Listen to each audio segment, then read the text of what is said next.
Acadia Divinity College, the graduate school of theology at Acadia University.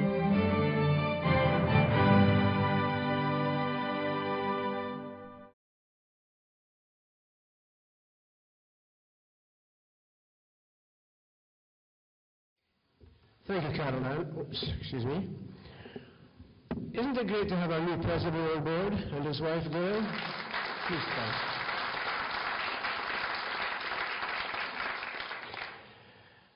We're enjoying having them very much already. The Simpson Lectures has been quite a remarkable series, as you've heard, since 1979. Those who have served us comprise a most impressive list, including such people as Dr. Gardner Taylor, known as the Dean of Black Preachers from Brooklyn, New York; Dr. Haddon Robinson, who came in 1987; Dr. Joel Niederhood, who was a quite remarkable Christian Reformed broadcaster; Dr. Alan Sell, the distinguished internationally recognized theologian who came in 1989; Dr. Eugene Peterson of the Message fame; and more recently, well-known present-day preachers, including Dr. Paul Scott Wilson of Toronto, who actually supervised Dr. Holmes' doctoral thesis, and Dr. Michael Quick, who was transplanted from England to try to enlighten the budding preachers of the USA some years ago. I think he's been quite moderately successful. Now, most appropriate to this week, however, are the connections with our present lecturer for this year, the Reverend Dr. Peter Holmes of Yorkminster Park Baptist Church, Toronto. I think Peter and I first met in 1983. I'd only been in Canada 3 years by then, and he was just beginning his studies at Wycliffe College in Toronto.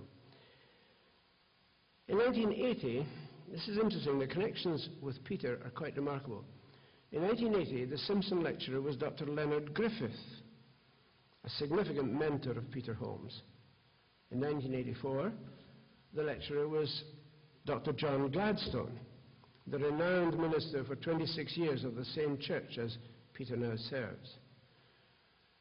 And along the way, Peter was mentored by Dr. Gladstone.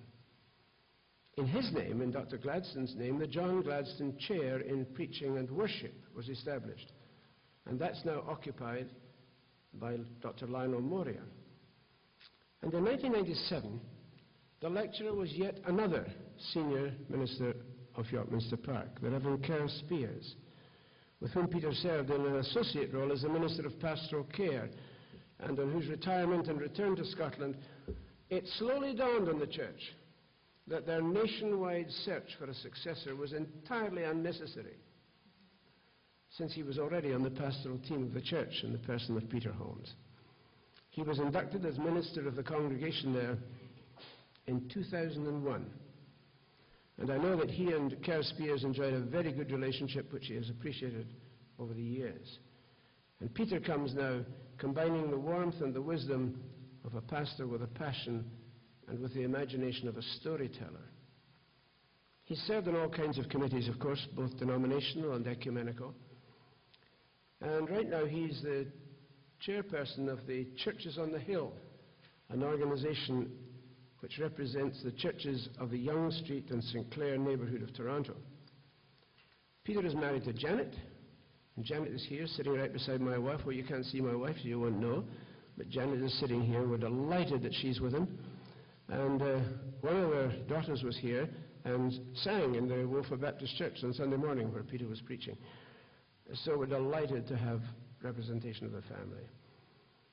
Peter, having begun his doctoral studies at another illustrious institution at McMaster, completed his DMin degree in 2006 here at Acadia.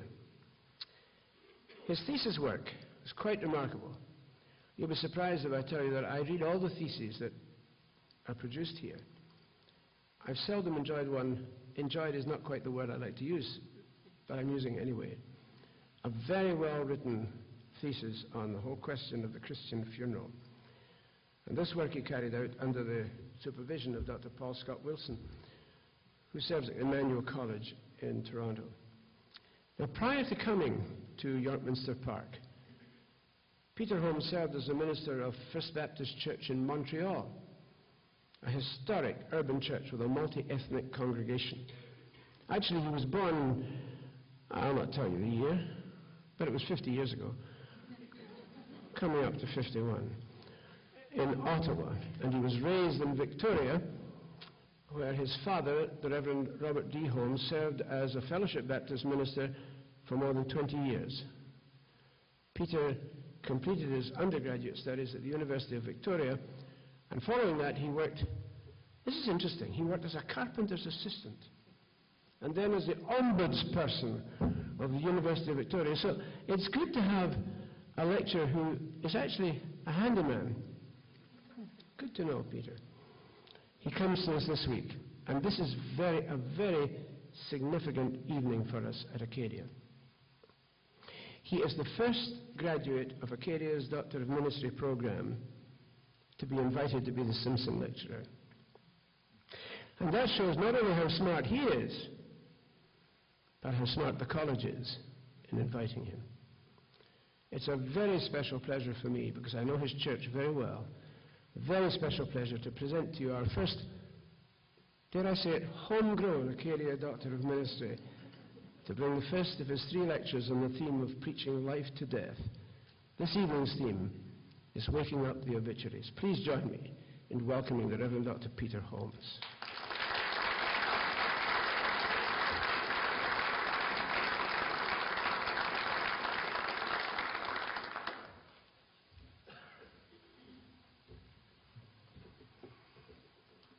Andrew, thank you for those very kind words. I'm humbled at the task of being with you. I need to turn this mic on somehow. I think that's got it. If it doesn't, I'm sure they'll come running down. I'm humbled by the task that is before me, particularly when I hear some of those names, because they are people that I have looked up to in ministry and had the privilege of knowing and learning so much from. And as I look out, I'm also humbled. Thank you for coming on this stormy night. I wondered if we'd be gathered around a fireside in a living room somewhere when I looked at the weather. You're remarkable, and I'm grateful to you for your presence. I also look out and see some friends and want to acknowledge them. Barry Morrison, longtime friend. We served together in Montreal, and it's a delight to be in your parish, Barry, as such, and bless you. And then the great preacher from Toronto is here, and it's not me, it's my dear neighbor and friend Andrew Sterling of Timothy Eaton United. What a privilege it is to have you. You know, it's time we got together for a coffee, Andrew, and imagine having to do that in Wolfville. But a dear, dear friend. And as I look up, I also see Dr. Brackney, who served us so well in McMaster, and who, in fact, set up the wonderful D-Min program they had there, and from which I benefited while it was there. But so grateful, too, Andrew, for the way in which you embraced me and brought me here. So, with all of that said, thank you very much, and it is indeed a privilege. Preaching life to death, and today waking up to the obituaries.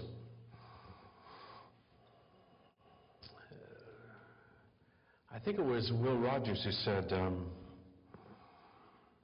who said, I don't wish ill on my friends, but I certainly enjoy reading their obituaries. I have someone in my congregation who tells me from time to time, and I think this joke's been around for a long time. Is my mic not on? Oh, that's better. Someone in my own congregation who tells me that he gets up in the morning and the first thing he does is to check the obituaries to see if his name's there. And if it's not, then he gets up and gets going. There's a sense in which I think, as leaders of the church, the obituaries provide a great deal of information about what's going on today at funerals, and a wake-up call for us, and an invitation to respond to what's going on. A couple of things I'd like to point out from the obituaries, changes in recent years. First of all, and I checked the Halifax paper, and it's very similar to the Toronto paper, in that when you open up the obituary page now, you always see anywhere from 5 to 10 pictures, faces, in the obituary page. This is quite new. It's in a sense people wanting to put a face and a name, more than just a name, but a face and a story on the person who's passed away. It's a cry for some kind of last authentication of the deceased. And it's not just, of course, the face, the picture, it's also the story, and the obituaries are becoming more and more fascinating. There's wonderful stories that are being told in the obituaries.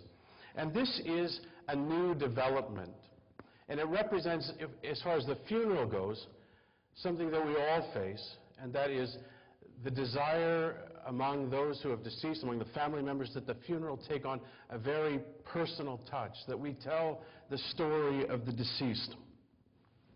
I have a book here that was written in the 19th century, or edited, by someone by the name of E.J. Wheeler. I used it a great deal in my doctoral research. He went and collected some of the from the great preachers of that age, which was a great age of preaching. He collected their funeral sermons, and he put together a book of funeral sermons, and they're absolutely remarkable pieces of work.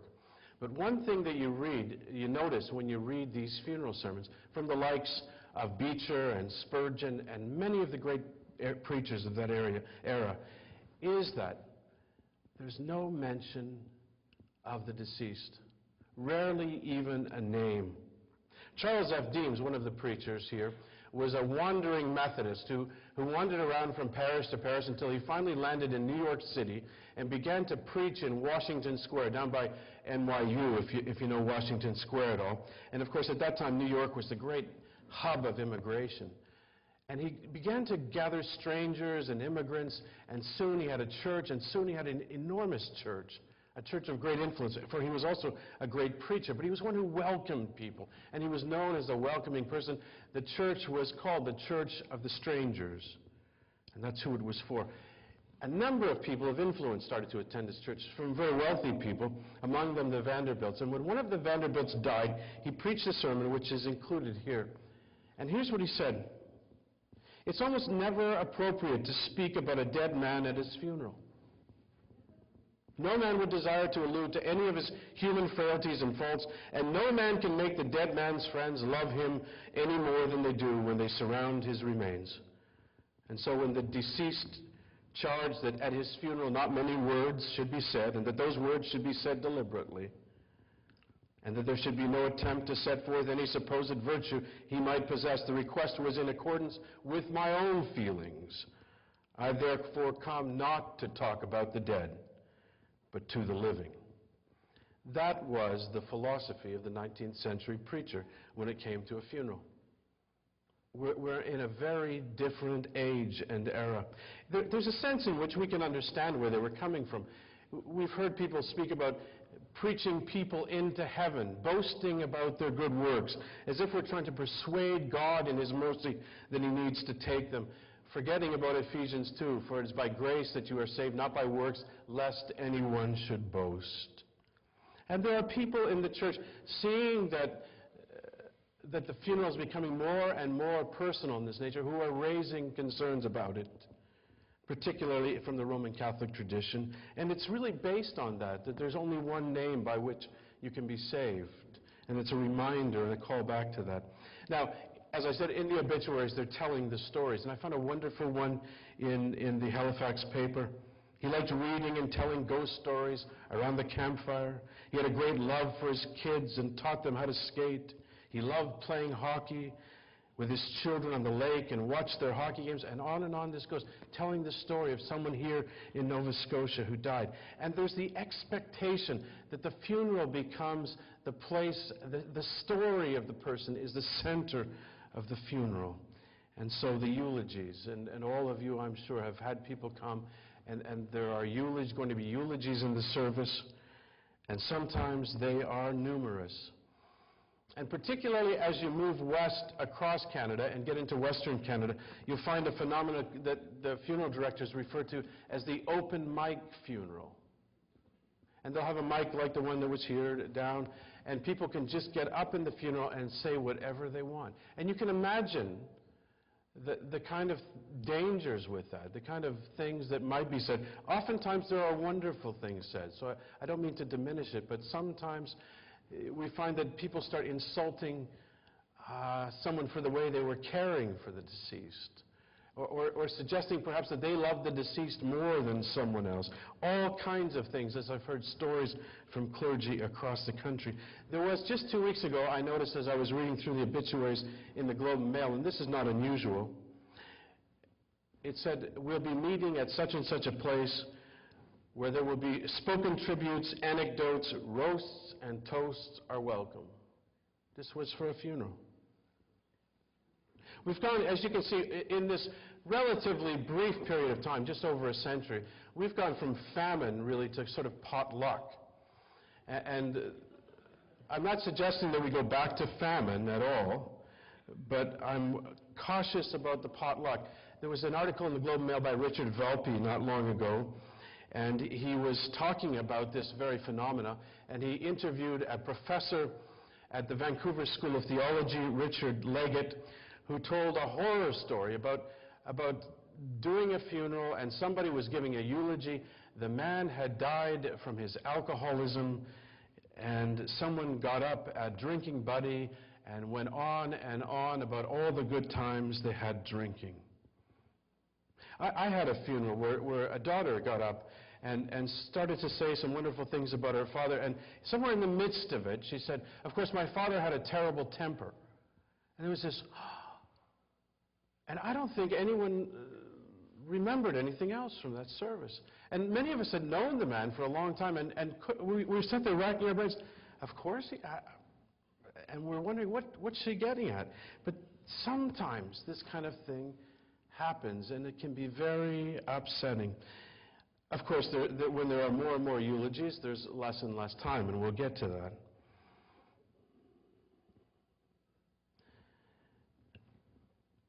There's a funeral home that I deal with in Toronto. I think it's one of the finest funeral homes in the city. And on their website, there's this. It's to clients or potential clients. By adding elements from the life being remembered, you are able to personalize a service and make it even more memorable and meaningful.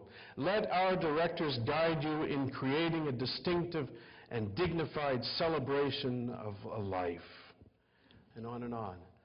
And the whole idea is that it will become personal, and so they give all kinds of examples of how they've helped people do this. One of them is about Andrew, and they're all fairly similar, but Andrew, it said, loved golf. He was a hard-working man, but every Friday afternoon he would get out of the office during the summer and get over to the golf course. And so on Friday afternoon, we're going to be gathering with family and friends on the 18th green. We're going to share memories and swap stories. A piper piped. They had a recessional down the fairway. They had the flag on the 18th green at half-mast. This was the funeral. It was very, very personal. And the funeral home wasn't making fun of it. It was highlighting it as a wonderful example of how a funeral can be personal. But of course, as clergy, what does that mean? How do we fit into that? Now, that's just one thing that we noticed in the obituaries. Another thing is the whole movement towards cremation and what that means in terms of memorial, and then the word celebration. Cremation, again, it's something that is far more common in the West, where it's something like 75% of funerals, an enormous number. Don't quote me on that, but it's very high. And we can see why. There was an ad in today's Halifax paper on the obituary page where it's for a funeral home. I haven't seen this in a Toronto paper, and it named the prices that you could have a cremation, and I think it was for somewhere in the neighborhood of $1,200 or $1,500 complete, or a funeral, and I think it was between, depending on your casket, et cetera, between $3,000 and $5,000. So there's the economic reality of it, and of course in urban centers that's particularly true because it costs a lot more for the real estate for a casket than it does for an urn. So we have this reality that with the move to cremation, there's also a move towards memorial. And so with that, the service is following the cremation, and so the body is not present. A friend of mine, and I interviewed a number of clergy during my research, but a friend of mine from Vancouver Island, Mark Buchanan, some of you may know him, said this. He said, there's a gravity and a sense of seriousness when a body is there in the service, whereas I found a spirit of levity at memorials that can even become coarse when the person is not part of a faith community. And such coarseness is almost certainly absent if you have a funeral service and the body is present. There's a sobriety, a seriousness without having to say a word when the body is there. I don't know what you do. Sometimes usually when I come in, I'll put my hand on the casket. And many clergy will do something like that. And it's just an acknowledgement. And suddenly there is a somberness, and it's a positive, it's a reverence, it's a sacred time. And that can be lost, particularly when the memorial, and there are many reasons for this, when the memorial is stretched out a little bit, because once the body has been cremated, we have the ashes, there's no rush to have a service. And maybe someone who we'd like to give a eulogy is over in Europe traveling, we'll wait till they get back. Or maybe there's a family member who just can't get away from something, and so we'll have it in 2 weeks. And 2 weeks sometimes becomes 3 weeks, and sometimes it becomes even longer, months. And that somberness is lost. One of the clergy I interviewed told a very wonderful story about a parishioner who had come to them just before the service and said, now at what point in the service, his wife had died, at what point in the service do I give her the last kiss? And which struck him as, he never heard of such a thing, and neither had I, but it was just such a tenderness, such a sense that she's here and it's the last time.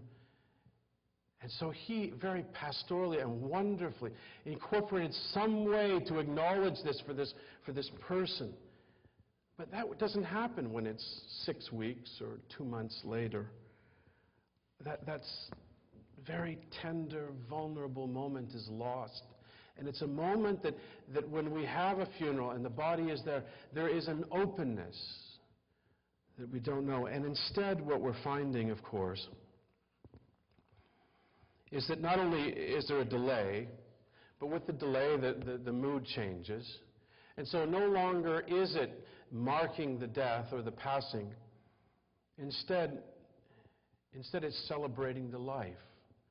And so a family will say to me, they'll say, you know, we've done well, we've gotten through it, and we're beyond it now, so it would be best if we didn't really even think about the death and the suffering, if we just celebrated the life. That's what we're here to do. That's what we want you to lead us in doing. And so gone is that tenderness and that opportunity to really touch something that's very sacred in the person, or so it would seem at least that it's gone. And this is reflected in the obituaries as well. Here's one that I read, January 5th in the Toronto Star. As per Al's wish, a memorial service celebration of life will be held in June. There was another one that same day for a 55-year-old husband, father, brother who had died in a car accident. And it said, a service will take place at a later date on April 19th at our property to celebrate his life. I read one in the Halifax paper for a 92-year-old woman. She had a church, she had a family. No visitation and burial, graveside service in Sable River Cemetery at a later date. And so what happens is, with the mood change, there's a desire to look upon the rite of passage as a celebration, as a positive event. Now that's the memorial, and you're going to point out to me that, come on, most of the services in the paper are still within a few days, and so there's still the tenderness. But there's a carryover effect. And so what happens is that someone will come to me and say, you know, and the service is going to be 3 days after the death. They'll say, you know, 2 weeks ago we were at, say, Andrew's funeral, And it was out on the 18th green up at such and such a golf course. And, it was just wonderful. And there was no talk about death. It was all about celebration, and it was just so joyous. Do you think we can somehow incorporate some of that into the service? So I've had people come to me the day after a tragic, sudden death, and I'll talk more about this tomorrow, and say to me, we just want it to be a happy occasion. There's a move towards celebration, and it's not entirely healthy. It's not all bad, but it's not entirely healthy, because we have to guard against the loss of that tender moment, guard against participation in their denial. The third thing I notice in the obituaries is what I'll call the loss of home field advantage. We know in sports that if it's a hockey team, for example, now I won't use the Leafs because I don't know what difference the home field advantage makes, and I'm a fan, but in a hockey game, the home team gets the last change. In the baseball game, the home team gets the last at bat. Plus, they have their fans there, who are very, very helpful and cheering them on. As clergy, I think in many ways we've lost the home field advantage, and I'll tell you what I mean by that. That in the 19th century, in these sermons that were preached in that era, they were preached in the church. The funeral home, or parlor as it was called, was the place for the wake or the visitation if it wasn't being done in the home. It was sort of an extension of that. Now, of course, more and more funerals are being held in the funeral home, and part of that is because people don't have necessarily an affiliation with the church. Sometimes there are people who are deeply rooted in a church who don't want to have it in the church because then they find it very difficult to go back to the church after having had the service. So we need to be sensitive to that as pastors. But when we lose the home field advantage, you see, when a family comes in and sits down in my study and says to me, we're going to have 3 eulogies, and we're going to be this and that, I can say, just slow down. I want to honor, we both want to honor your loved one, but in the church, there are certain patterns that we like to follow, and it comes from our experience, and it's what we work with. And so we can talk about that later too, but I mean, there's wisdom, I think, in having some kind of home field rules about how many eulogies you have and how long they should be, and giving some kind of very practical guidelines, because many times people who get up to give a eulogy haven't spoken in public.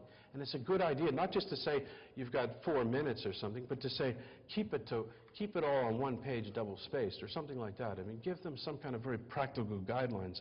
I'm not saying that we necessarily have to censor them, but keep them. And we can do that when it's in our church. But when it's in the funeral home, I read to you this piece from the funeral home. Let our directors guide you in creating a distinctive and dignified celebration of a life well lived. And this is not a criticism of funeral homes, but there's a sense in which we don't set the rules in a funeral home. We go, and the authority that you have is the authority of a pastor. And so if they're your people, they're going to listen to you and respect you. But if they're nominally related to your church or to you and your ministry in some way, you may not have that kind of authority. And so you may get there, and I find this increasingly true as the years go by compared to the early times. You may get there and find that the service is pretty well already planned before you begin your conversation, at least in their mind. They may have already invited people to speak. And so we've lost an edge in terms of the home field advantage. And what happens is the same thing with the celebration and the memorial. There's a carryover effect to the church. And so there's a sense in which people have taken ownership of this notion that they can customize their funeral. And they can plan it. And so they come with it planned, even for a church service. There's just this sense that that's part of it now. Personalization, celebration, customization. That's kind of the name of the game. Now, with the loss of the home field advantage, and with eulogists, and sometimes particularly when it's not in the church, you can't control them, there is the matter of the clock. and how much time all of this is going to take, and the expectation that many have. The service is not to go beyond an hour or an hour and 15 or whatever it is, but they've already planned all of these other things. They've got music and this and that, and suddenly you're wondering, how much time am I going to have to speak? I think it's very important when we're meeting with families, right from the outset, in a sensitive and compassionate way, to make it clear to them that this is what I do, this is who I am, this is what I do, and we offer prayers, and we offer scriptures, and I offer a word, a homily, and a time when I speak, so that they know that that's part of it as well. And then in conversation, you can speak about the other things. But it's very important to be sensitive to the clock. But there's a sense in which we've lost the clock. It's not on our side. It's been taken from us with the home field advantage. I had a service, and this was someone from my congregation, in a funeral home in Toronto, and I met with the widow, a family I've known because I had known them even in Montreal, so I think I had known them for 15 years at this point. And so her husband had died, wonderful family. And they were going to gather in the funeral home. It was going to be in the parlor of the funeral home, the receiving room, the next night. And she said, now, we're just going to keep it brief. We're going to be serving food, and there's going to be, refreshments for people, and there'll be a lot of mingling. And then, people are coming in about 7. And so we think at about 7:45, maybe you could just address everyone. We're not going to have any seats. There'll be a few chairs for some of the more senior folk to sit in. But if you could just address everyone and just sum it all up, maybe, and then people who need to go can go. It was like conducting a funeral in a cocktail hour. I mean, it's something that these 19th century preachers would not have any sense of. And yet that's the kind of thing that we're facing. That's an extreme example, but that's the kind of thing. Suddenly the whole thing has to be done in 10 minutes because everyone's standing up. And what are you going to say? What are you going to do in 10 minutes? And it's not even your space. The fifth thing I want to talk about, which also is reflected in the obituaries, I noticed a piece, and it's jumped off the page at me, in one of the Toronto papers just a few weeks ago, an obituary in which, in italics, there was a quotation from Psalm 139. It was beautiful. But it jumped off the page at me because we don't see that very often in our papers, and yet there was a time when it was not all that unusual for some special verse to be mentioned. But it symbolizes the fact that in many ways, it's not just the home field advantage and the clock that have been taken from us, but the playbook, if you will, the scriptures. We know all about biblical illiteracy. We face it in our own congregations. But it's compounded when we have the congregation that gathers for a funeral, because so many of those people, at least in my experience, are not from the church or from a church. They're people who are, quote-unquote, unchurched. I'm not crazy about that word because I'm not even sure if it is a word, but I'll use it anyways. So in the 19th century, when we look through these sermons, we find that every sermon began with a quotation of Scripture. Some of the sermons were exegetical sermons. They would go on for, when I talk about losing the clock, these sermons would go on for an hour and a half to 2 hours, some of them. Deems, Church of the Strangers, he said, I'm only going to preach a request for just a few words. That was a short sermon. It was 40 minutes long. And they were just peppered full of quotations from Scripture without quoting the verse.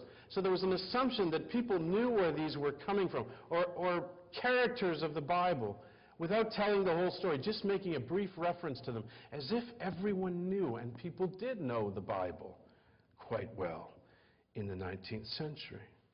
But today, I've discovered that we're down to a few texts. I've asked a number of clergy, what text do you use? Psalm 23, Romans 8, John 14, wonderful texts. It's interesting that in the 19th century, those texts were rarely used. There were all kinds of other texts that we wouldn't even imagine using. But the reason that we use these texts, particularly John 14 and Psalm 23, is because they're almost the last texts that still somehow have some kind of a hold on an unchurched population. There's some kind of recognition factor with the Lord as my shepherd, or I go to prepare a place for you. There's just something about those that still speaks in our time and our age. But those are almost, we're just down to a few texts. I was called by the school where, as Andrew mentioned, I studied my basic degree, Wycliffe College. They've asked me if I'd come and do a lecture for their clergy, a continuing education course, because the clergy are frustrated. They're not sure what to preach on at funerals because they've been using the same texts over and over. And I wasn't surprised. There's just a small handful of texts. And you know, if you start to say the Lord's Prayer at a funeral, this is really the test. Or you ask the people to recite the 23rd Psalm with you, and suddenly halfway through you realize that there's just a few other people with you in the Lord's Prayer, the 23rd Psalm. You understand what I'm getting at. It's as if the good book, and we are ministers of the Word, the good book has been taken from us. On Sundays we get up and we proclaim the Word. We preach exegetical sermons. We spend hours in the book preparing. But at a funeral, it's not only biblical illiteracy that we're facing. It's a sense of biblical irrelevancy that we're facing in this age, where the book just doesn't have a hold on anyone. It doesn't seem to matter. It's no different than any other book. And so you'll meet with a family, and they'll bring all kinds of other texts from all kinds of different schools of thought and suggest that we maybe have a reading from this or from that. There was a book that came out in the fall. It was briefly, I don't think it is now, but it was on the New York Times bestseller list. There was a great deal of press about it. J.J. Jacobs, a secular Jew in New York City, has written a book, A Year of Living Biblically. And I don't know if you've seen the book. It's actually worth reading. There's some very good moments in that book. But I think when he started, and this is what has left the impression on many people, is that the Bible is just a joke. Because he goes and he grows his hair on the side long, and he watches people sort of looking at him funny in the street. And he's quite concerned about wool and linen being mixed, and so he's paying all this money to make sure they're not mixed. And he's taking the letter of the Levitical code to a precision, and then almost saying, isn't this book ridiculous? But there are moments in the book that are quite rich. And that's why there are some things that are actually worth pointing out in the book. But the fact is, when the public sees that, there's just this sense that the Bible's an outdated book.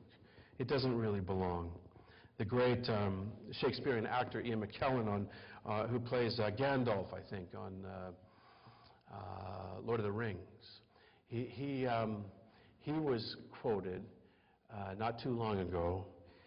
I think it was on Good Morning America, and he said the Bible should come with a disclaimer.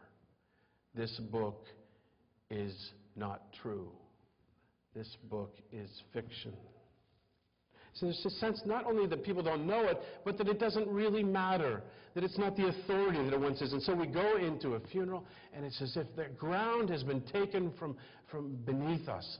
It's not the same world, though it wasn't long ago that the 19th century clergy preached in.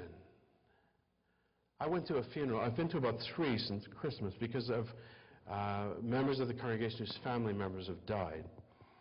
And one was, I won't say what denomination, it doesn't matter, but in one they didn't read from the Bible. It was in a church. They didn't read from the Bible, and the name of Jesus wasn't mentioned. And then I went to another one. It was in a church. There was a liturgical sense, and so there were prayers, there were scriptures. But again, in the homily, the name of Jesus wasn't mentioned. In both cases, there was sort of there were references to God as a comforting presence. But it's not just the book, it's Jesus. Now, I don't understand that, because even in a world where there's biblical illiteracy and irrelevancy, I'm not sure at all that the world has said Jesus is irrelevant. Richard Dawkins, The God Delusion, said in a CBC interview just before Christmas, He said, despite the fact he doesn't believe in God and all of this, he thinks the churches should go. He's all for getting rid of religion. Nonetheless, he says, I'm fascinated with Jesus.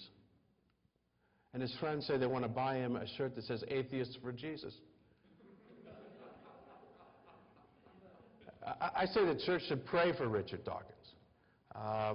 I don't think he's any further away from the kingdom than Saul of Tarsus was. And when someone phoned him, I mentioned this at Wolfville Baptist yesterday, someone phoned him on a talk show on the BBC and said, what would you say to someone who told you that they've had a religious experience of God? And there was this blank. He said, I wouldn't know what to say, because I've never had anything like that. You know, the church should be praying for the world around that we're living in. But in the meantime, as we're preparing to minister to the bereaved, we're facing all of this. And then this, by the way, I said to a friend of mine who's a member of a denomination in which one of those funerals was, where they didn't read from the Bible, didn't mention Jesus. I said, what's going on? He said, we're just afraid of offending anyone. And, well, the last thing is this. Before we've also lost, I'll stay with the hockey analogy or whatever. We've lost our C. We used to be the captain. When I read these sermons, there's a sermon in here that was preached by Tyrone Edwards. It was a great preacher in Rochester. It was preached at the funeral of the first President Harrison, who died in the 19th century. He said, I stop not to dwell upon his character or to estimate his merits, standing on higher ground as God's ambassador. I turn to his removal as a national event in which the Lord is speaking to us as a people. This great sense of authority in the 19th century pulpit. They could speak to the nation. They could say, God is saying something to us through all of this. And there's this, what's he saying? The sense of listening. But we're afraid to mention the name of Jesus. We're afraid to read from the book because it's irrelevant. We've lost our C, our captaincy. And now you may not notice this as much in Nova Scotia, because I see that in the obituaries, still very often it says the service will be conducted by the Reverend so-and-so, so-and-so.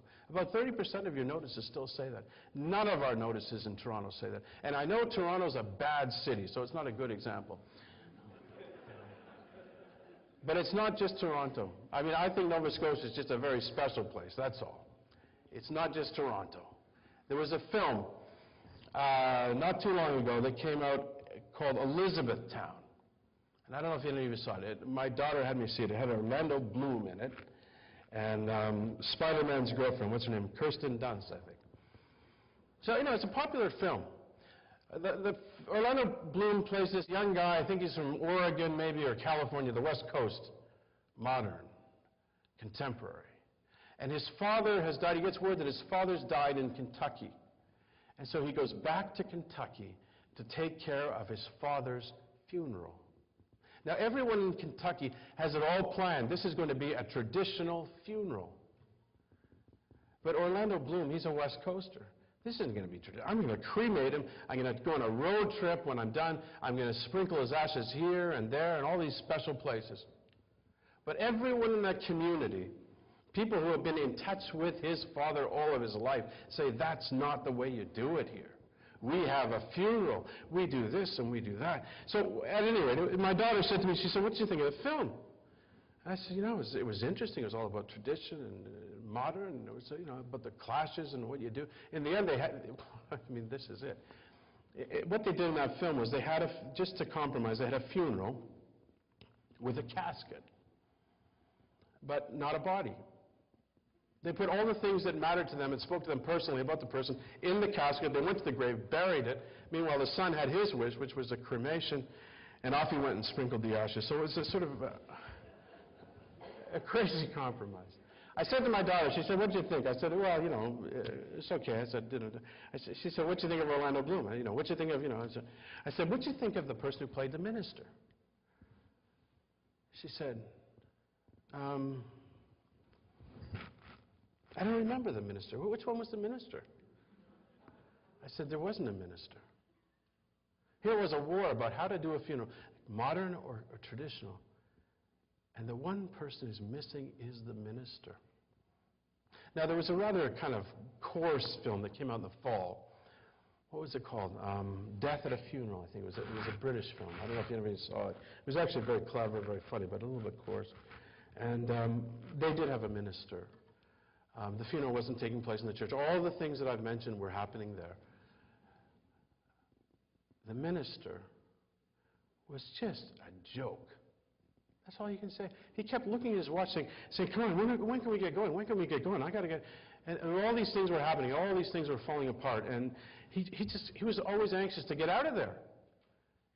He just had no sort of presence, and certainly he wasn't the captain who was there to set things straight and steer the ship. And sometimes that's desperately what's needed. But we've lost the sea, and I want to tell you how serious it is.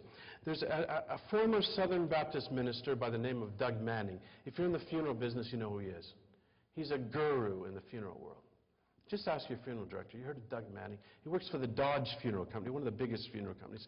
He was a Southern Baptist minister. But he's become a guru on sort of bereavement issues. He's written about 60 books on dealing with grief and death, and they hire him. He's sort of a spokesman for the industry, and he goes around speaking at conferences, motivational speaker. He's very good, actually. But he says awful things about the clergy. You just have to read the Dodge magazine every once in a while. And there's these articles by Doug Manning. He says things like, the clergy, the modern clergy, have done a great deal of harm to the funeral. And he goes on at great length about how clergy are trying to convert everyone at the funeral, how they get up to give a eulogy, and it's the same one every time, and they always get the name of the deceased wrong, and just horror stories, one after another. I phoned up Doug Manning. I got his number. You can trace these people down. I said, Doug Manning, I said, I've been reading your stuff. I'm doing some research on funerals, on clergy at funerals. I said, I read here that you say, this. I said, well, do you got some research? It would be really helpful if you had some research that I could, sort of back this up, because it's pretty, well, so-and-so told, and he's got, what he is, he's just a magnet for every bad story. And he's got an ego, so that he doesn't have any interest in hearing about another minister who does a good job. But what he has is incredible influence in the industry. And so when he says the clergy are doing a bad job and people read it, this is more authoritative than the Bible. And so he's come to Toronto and he's set up a course at Humber College, and he's done the same thing in Chicago and in a number of other centers for, guess what, funeral celebrants. Secular funeral celebrants, because we need to take the funeral away from the clergy. And so they're training people at Humber College. They've trained over 1,000 people. He's sort of the dean of the whole thing.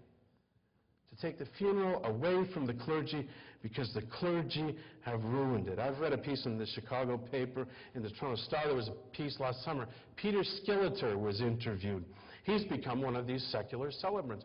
He goes on at length about clergy who have these rote services where they never have anything humorous. I've got humor in my service.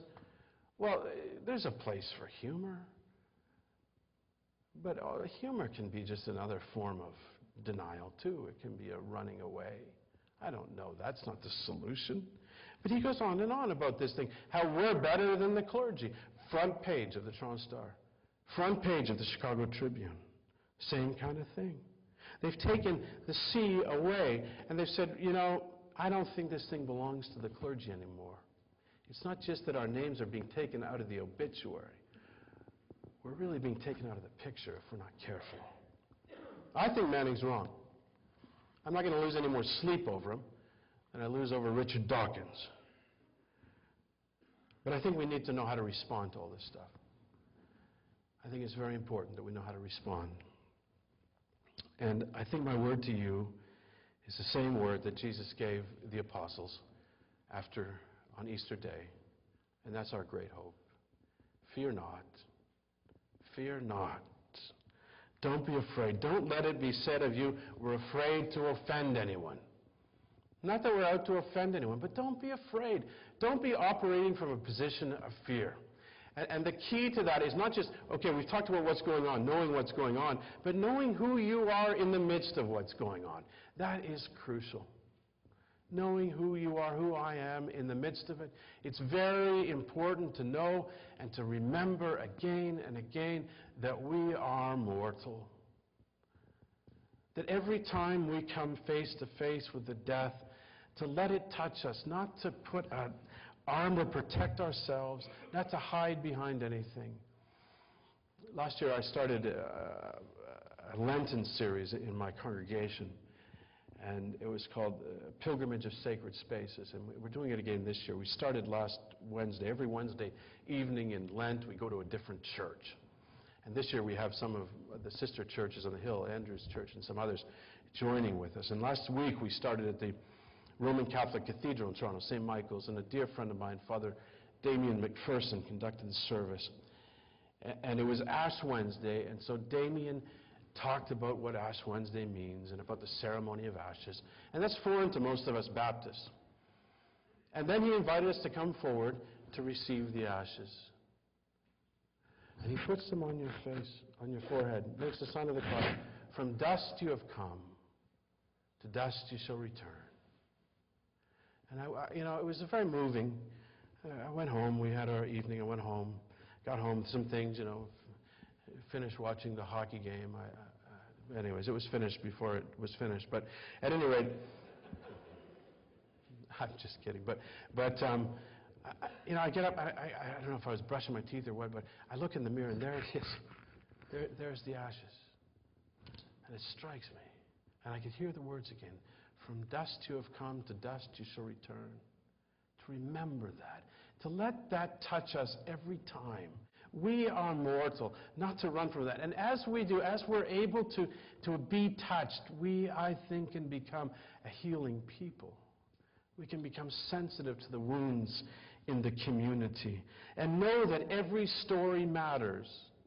And so we're not afraid of the personalization of the funeral. We do need to lay some rules for the groundwork for that, but we must not be afraid. I don't think Jesus would be afraid of that. They didn't do it in the 19th century. They're still not doing it in some traditions.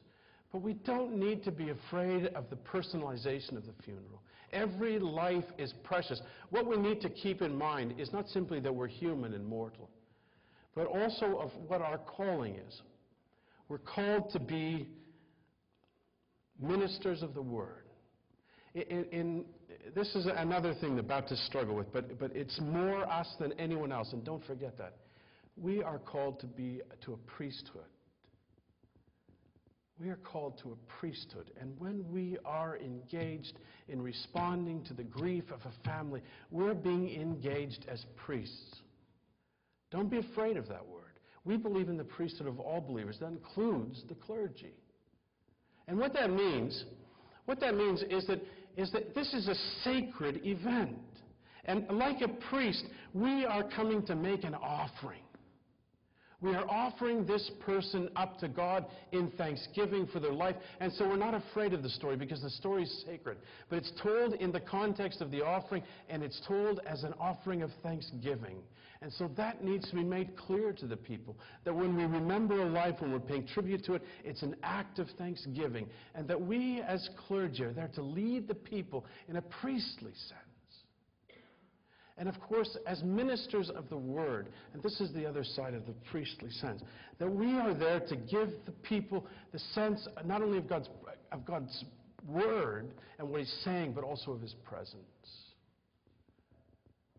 We need not shy away from the personalization of the funeral. Jesus, when He moved in this world, saw each one in their own unique setting. And above all, we are ambassadors of Christ.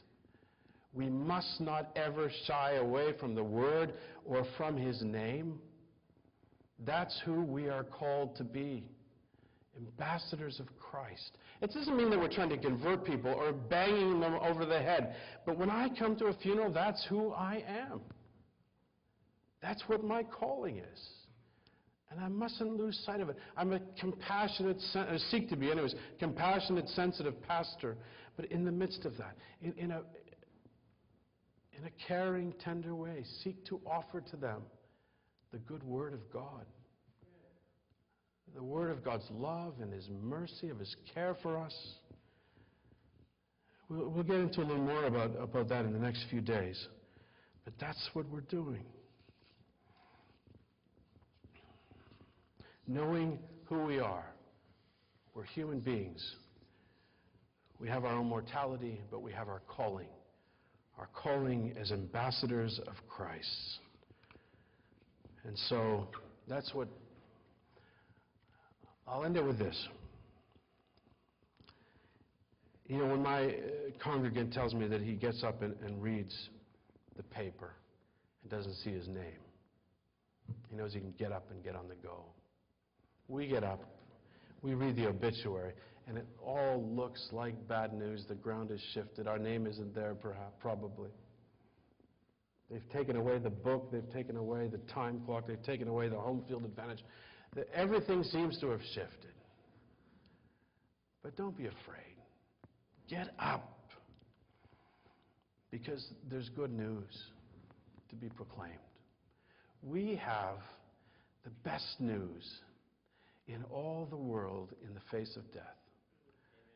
We serve a risen Christ. And this is who we're called to proclaim. Proclaim that word in season and out. So don't go back to bed with all this bad news. Get up and get to work and fear not. Amen.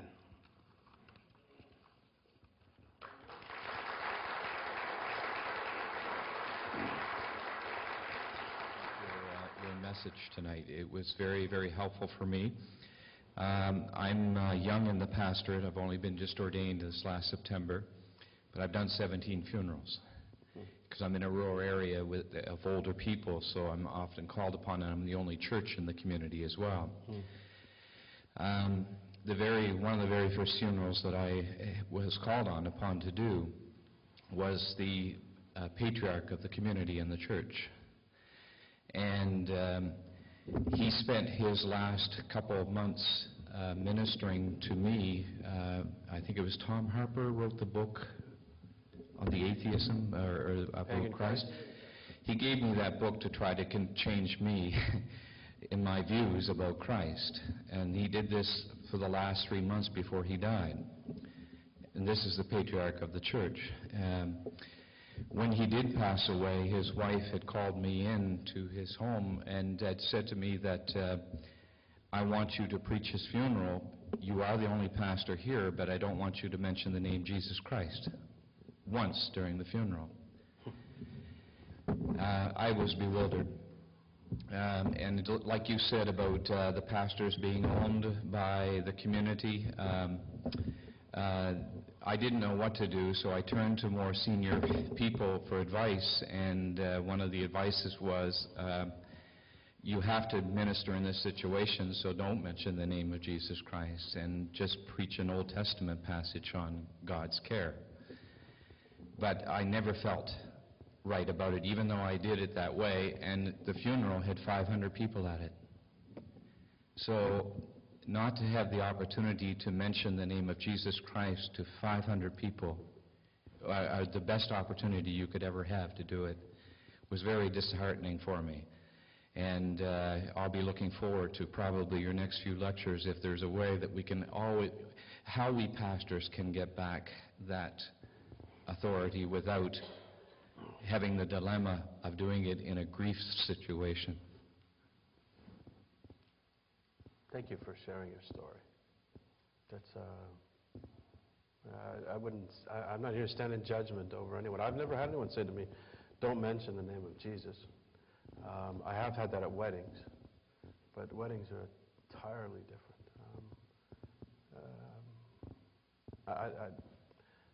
There's 1,000 ways to respond, but maybe over the next few days we'll find something that is, I hope we'll find something that's helpful. And thank you for sharing your story. Peter, I worked as a chaplain for 8 years in hospitals, and you're talking specifically about funerals, but being a pastoral care person yourself previously, my observation in hospital was the way even staff began to move away from people who were dying. And long before the funeral or the person had even expired. So something is happening in our society that we're moving further and further away from death long before the death has occurred. I dealt with a 22-year-old woman when I first met her who had been diagnosed with cancer, and watched her over the 2 years that I was caring for her, and just noticed that amongst the staff, doctors, and I guess I'd just like to know, you're talking specifically about funerals and that, but it happens long before that. So what is your response to us as clergy, as people visiting in hospitals, and in our experience at that level? Yeah, that's a very good question. And I wouldn't presume to know why someone would move away. I mean, there is an incredible fear of death, and there is a movement away from death for certain. There may also be, I mean, I have been in a few situations that had the privilege of being with someone when they died. It's a very sacred experience, one that you almost can't talk about, especially when it's a long life that's been lived well, and there's this sense of peace.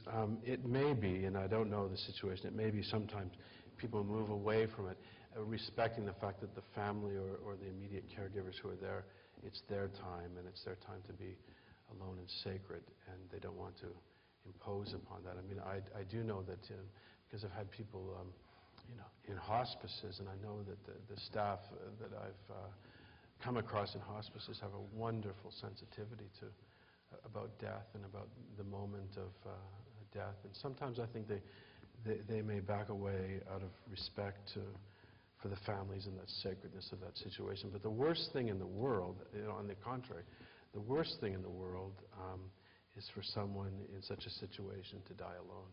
And people have a great fear of dying alone.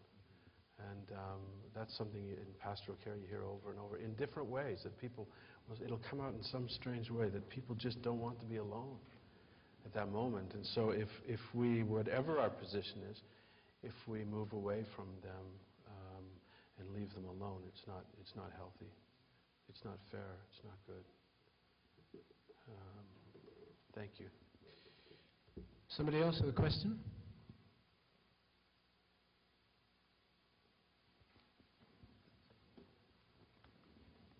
Okay.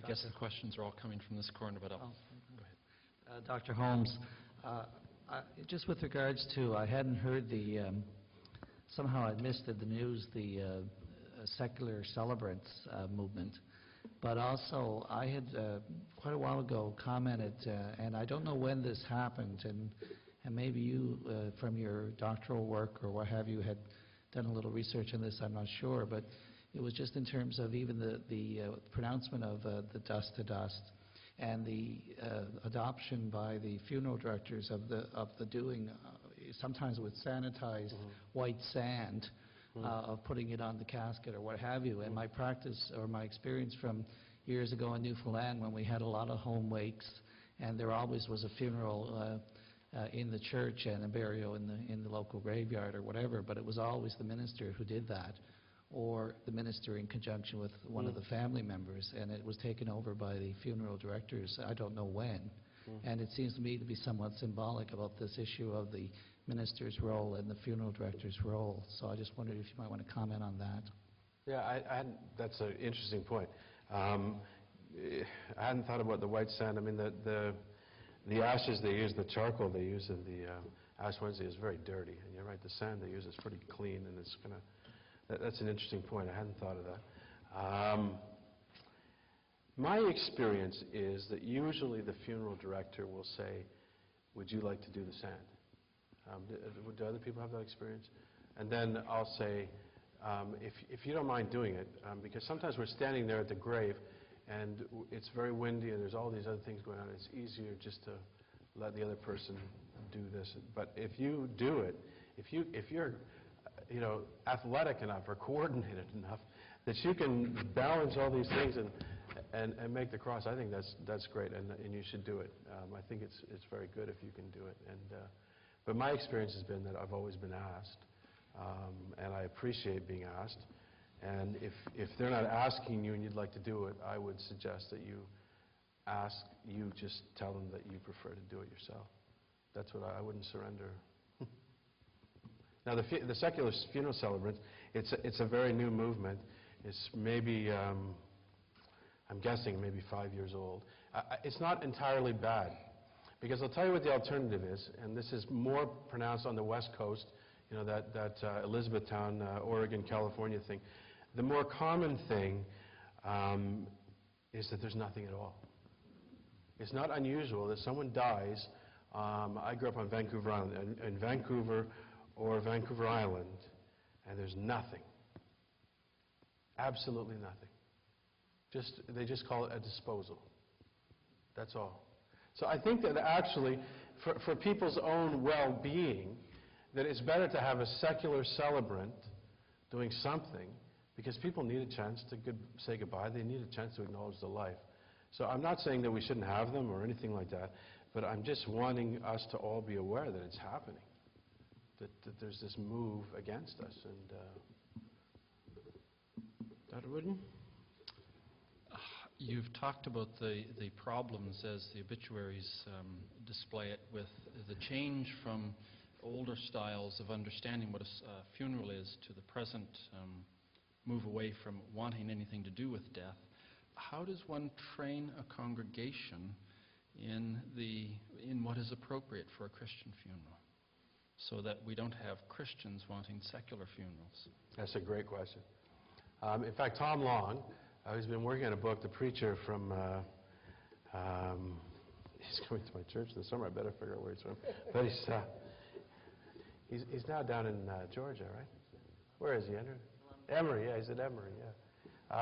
He's just coming out with a book.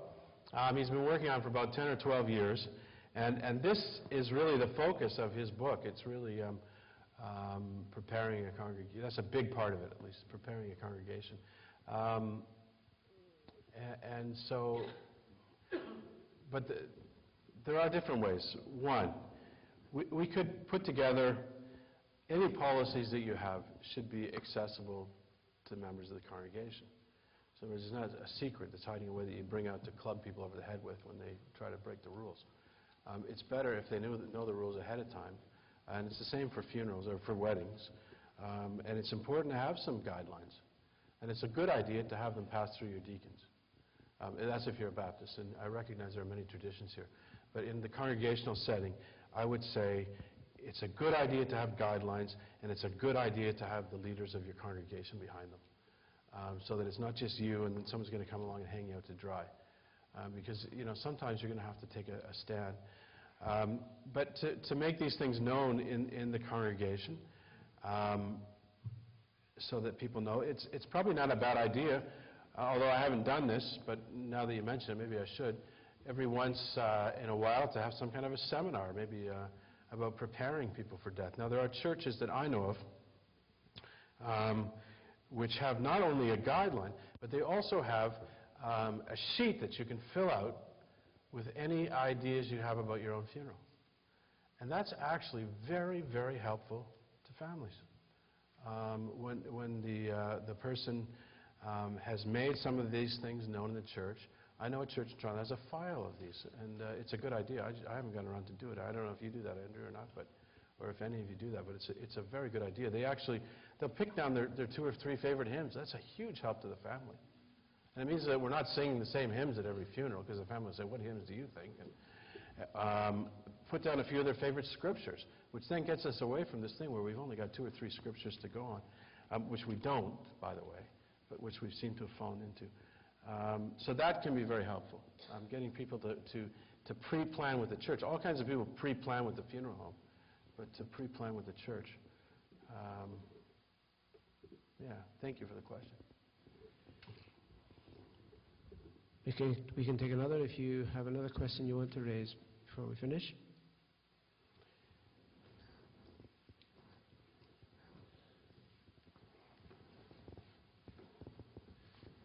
Probably this question is the one that probably brought me here. Is it possible for a minister of the gospel to see so much stuff anti-Christian wanting it to be at a funeral that he would absolutely refuse to do it. And when I asked the question, I have in mind one where I wasn't conducting the funeral, but I was present. And I was waiting for the line to make its way up to meet the family. On the big TV screen, which now is very familiar in all the funeral homes, flipping through the slides of the character that had passed away in Good Things, Bad Things, there was a picture of the deceased and two sisters mooning the audience. And that was going on just prior to the actual funeral itself. So I'm asking, and other things have been asked as well, songs which you wouldn't ever want sung. So my question is, would a minister ever refuse to conduct a funeral given those kind of circumstances? That's a great question.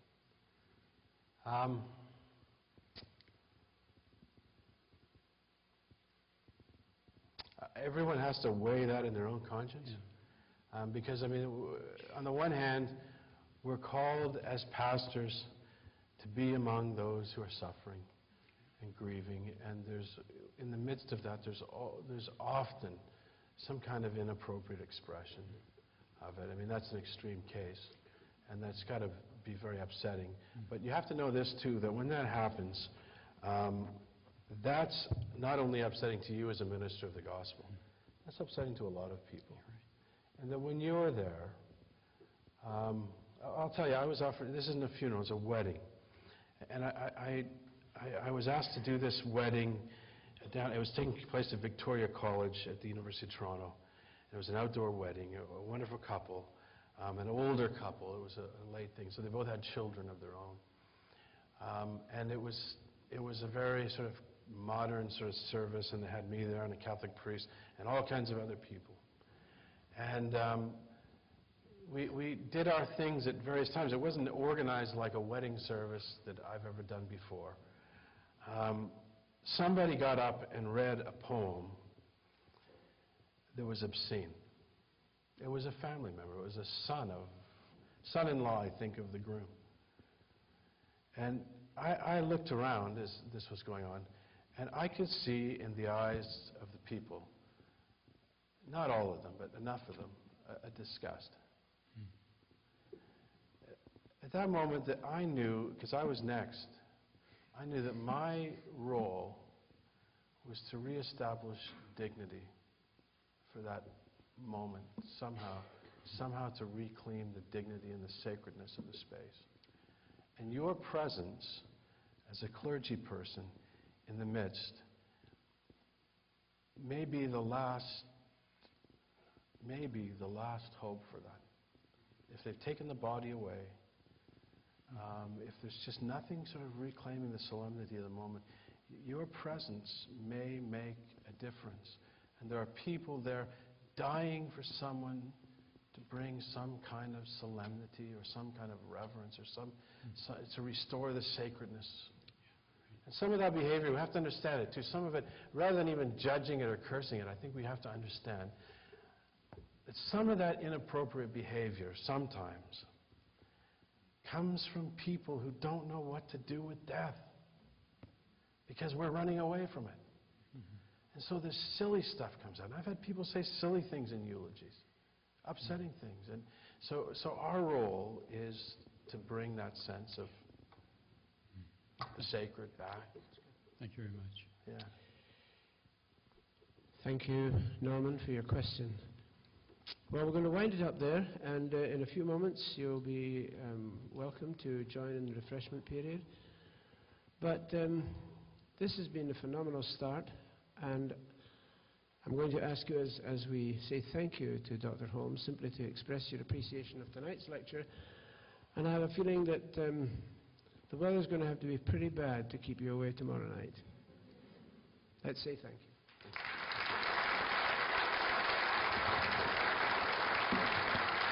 Thank you so much.